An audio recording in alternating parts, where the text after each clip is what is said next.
मैं जब पहली बार वेस्टीज में आया तो मैंने कुछ यहाँ के जो ऑलरेडी पुराने लीडर्स थे उनको मैंने सीएनटी करते हुए देखा।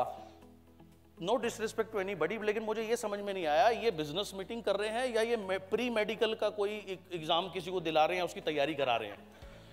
क्योंकि अगर वो फ्लेक्स बताते थे तो दिल का डायग्राम बनाते थे, वो वैसा वाला दिल नहीं, वो प्रॉपर जो डॉक्टर वाला दिल होता है। और ये एचडीएल कोलेस्ट्रॉल है, ये एलडीएल कोलेस्ट्रॉल है, यानी इतनी डिटेल बताते थे, इतना डिटेल में समझाते थे, ऐसा लगता था जैसे ये किसी को डॉक्टर बनाने की तैयारी कर रहे हैं। और मीटिंग चलती थी 3 घंटे, 3.5 घंटे, 4 घंटे। मेरे एक्सपीरियंस से मैंने सीखा था यार, जो चीज डुप्लीकेबल नहीं है ना, वो नेटवर्क मार्केटिंग नहीं हो सकती, राइट? सो मैंने कहा भाई देखो ऐसे काम चलेगा नहीं।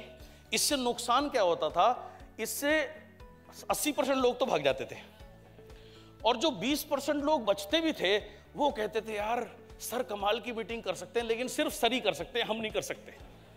वो ये बोलते थे। देखिए इस बिजनेस में एक बड़ा सिंपल रूल है, जिसके ग्रुप में जितनी ज्यादा मीटिंग होगी भाई उसका बिजनेस उतना ज्यादा बढ़ेगा, राइट? अब ज्यादा मीटिंग कब होगी? जब ज्यादा मीटिंग करने वाले लोग होंगे। अब अगर आप 4-4 घंटे की मीटिंग करने लगोगे तो आप ज्यादा लोग कभी बना ही नहीं पाओगे। तो आपको सिंपल मीटिंग रखनी चाहिए। सो मैंने अपने दिमाग में सोचा कि यार मैक्सिमम 50 मिनट से ऊपर सीएनटी जानी नहीं चाहिए नए आदमी के लिए। पहला 5 मिनट कंपनी का बैकग्राउंड बताओ, 25 से 30 मिनट प्रोडक्ट के लिए बहुत है। उस समय तो इतने प्रोडक्ट नहीं थे, अब तो इतने प्रोडक्ट है। तो फ्यूचर में नहीं सोचा, मैंने कहा यार प्रोडक्ट बढ़ते जाएंगे तो अगर सारे प्रोडक्ट बताने लगेंगे तो शाम हो जाएगी आदमी को तो प्रोडक्ट बताते बताते। तो सिर्फ ओवरव्यू देना है प्रोडक्ट का, और प्लान का भी सिर्फ आप ओवरव्यू ही दे सकते हो। प्लान तो जब आदमी काम करता है करते करते समझ में आता है, उससे पहले कभी समझ में आ नहीं सकता, ये सच है। और पहले आपने किसी को बेसिक बता दिए, एबीसीडी सिखाओगे तभी तो सेंटेंस पर लेके जाओगे। अब पहले दिन ही अगर आप उसको सेंटेंस बढ़ाने लगोगे तो बच्चा भाग जाएगा, जिंदगी में कभी स्कूल नहीं आएगा, उसे लगेगा ये मेरे बस की बात नहीं है। So it should be very simple. So मैंने 45 से 50 मिनट की प्रेजेंटेशन तैयार करी, वो मैंने करनी शुरू करी। और शुरू में क्या होता था, सारी मीटिंग मैं खुद अकेला करता था। जब मैं कर लेता था हिंदी में तो सुदर्शन मोहंती जी आते थे, वो उड़िया में अपने कुछ लोगों को ब्रीफ करते थे, समराइज करते थे। तो जब उसने मेरी 5-6 मीटिंग देखी तो मैंने उसको कहा, मुझे अगेन मेरे एक्सपीरियंस से मुझे पता था अगर मैं अब इसको नहीं सिखाऊंगा मीटिंग करना तो अभी तो मैं नया नेटवर्क बना है, यहाँ आ रहा हूँ, जब तक मैं आऊंगा जब तक ही बिजनेस ग्रो करेगा। जब मैं आना कम करूंगा तो बिजनेस कम होगा, और जब मैं आना एक दिन बंद करूंगा तो बिजनेस ही बंद हो जाएगा। तो मैंने उसको कहा, मैंने कहा देख भाई ऐसे नहीं चलेगा, ऐसा है प्रोडक्ट मैं बताऊंगा, प्लान तू बताना।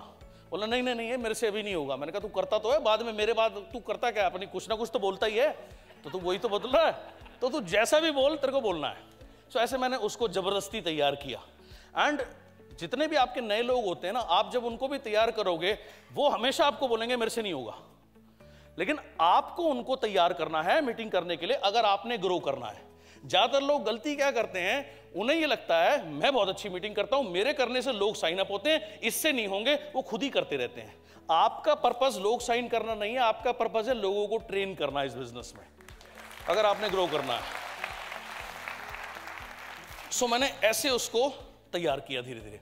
एंड शुरू में मैंने उसको बोला कि अब मैं देख वापस जा रहा हूं दिल्ली, अब मैं इस बार आऊंगा 4-5 दिन तुम्हारे यहां पर रहूंगा, एक काम करना। तब तक उसकी 25-30 लोगों की टीम बन चुकी थी।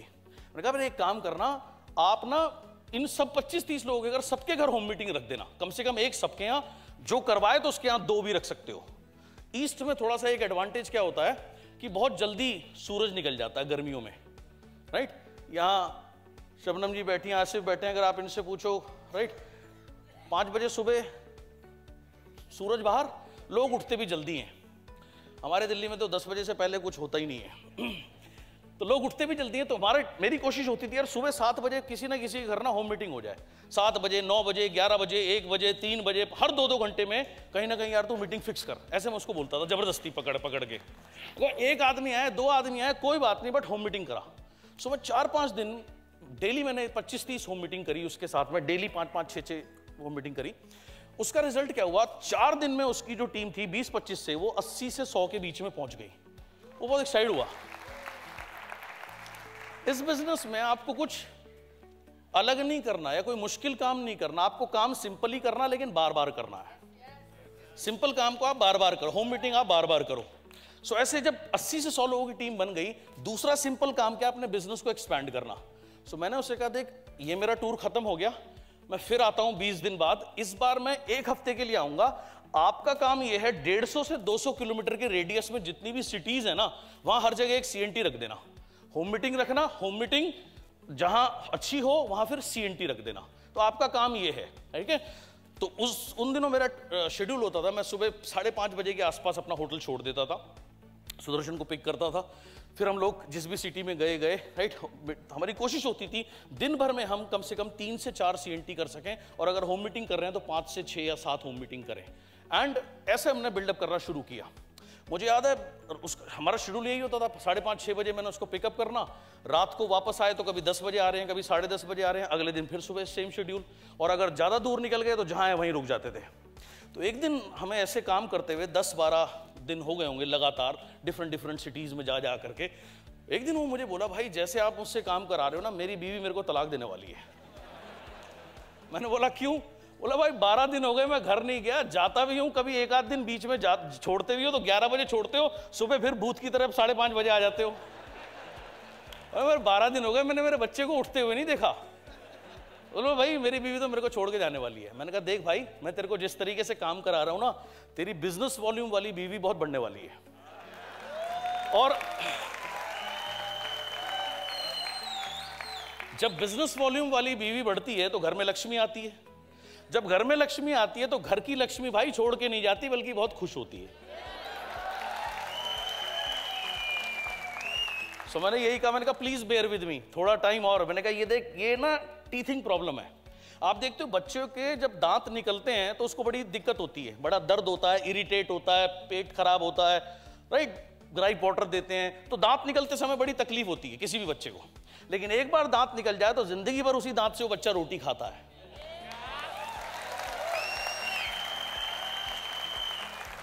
सेम नेटवर्क बनाना है। शुरू में जब नेटवर्क बनाओगे ना, बड़ी तकलीफ होगी भाई, 1.5 साल मुझे शुरू में बड़ी तकलीफ होगी। हमेशा याद रखना, टीथिंग प्रॉब्लम। ये स्टेज पार कर ली तो जिंदगी भर नेटवर्किंग के मजे लोगे, राइट। ये स्टेज पार करनी है। अच्छा, अब इतने जो तबीयत से जो हमने काम किया, उसका परिणाम क्या हुआ? चौथे महीने सुदर्शन का चेक था 96,000 रुपीज, 96,000 रुपए। जब उसका चौथे महीने 96,000 रुपए आया, मेरे को फोन करके कहता, भाई मेरा चेक ना कंपनी ने गलत बना दिया। मैंने कहा गलत बना दिया? क्या गलत बना दिया? बोला मैं तो सोच रहा था 30-40 हजार रुपए आएंगे, तो लगभग 1 लाख रुपए आ गए। बोला ऐसा है, अब गलती हो गई तो कंपनी की गलती है, मैंने खर्च दिए, मैं वापस नहीं दूंगा। मैंने कहा कोई दिक्कत नहीं, वापस कंपनी ले भी नहीं रही, गलत नहीं बना, सही बना है।